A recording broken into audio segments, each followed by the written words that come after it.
Hello friends, வணக்கம். நம்ம இன்றைக்கி என்ன பண்ண போகிறோன்னு பார்த்தீங்கன்னா, இறால் தொக்கு. அதுக்கு தேவையான பொருட்கள் எடுத்து வச்சுருக்கிறோம்.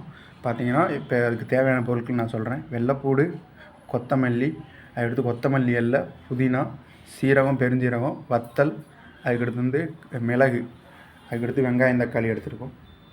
செய்முறை நாங்கள் செய்யலை சொல்கிறோம். ஃப்ரெண்ட்ஸ், இப்போ கடாயில் எண்ணெய் ஊற்றிக்கணும்.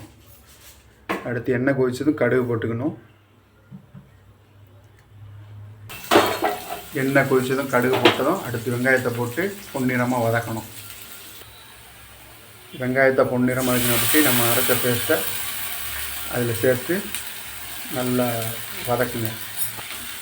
ரெண்டையும் மிக்ஸ் ஆகிற அளவுக்கு வதக்கி விடுங்க. வதக்கும்போது பச்சை வாசனை போகிற வரைக்கும் வதக்குங்க. அடுத்து தக்காளியை போட்டு வதக்கிக்கோங்க. தேவைக்கேற்ப உப்பு சேர்த்துக்கொள்ளுங்கள். தேவைக்கேற்ப தண்ணீர் சேர்த்துக்கொள்ளுங்கள்.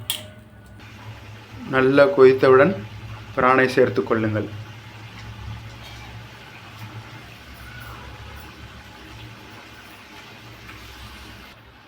அரை டீஸ்பூன் சிக்கன் பொடி சேர்த்துக்கொள்ளுங்கள்.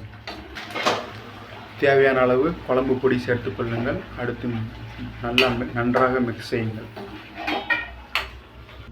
புளி எலுமிச்சம்பழம் அளவுக்கு சேர்த்துக்கொள்ளுங்கள்.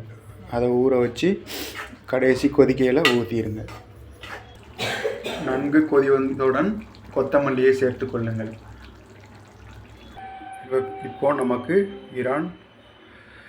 பிரான் கிரேவி ரெடி ஆயிடுச்சு. இப்போ பரிமாற ரெடி ஆயிடுச்சு. இதில் உள்ள சத்துக்கள் பார்த்திங்கன்னா மூளைக்கு நல்லது, தசை வளர்ச்சி இதெல்லாம் கிடைக்கும் நல்லா.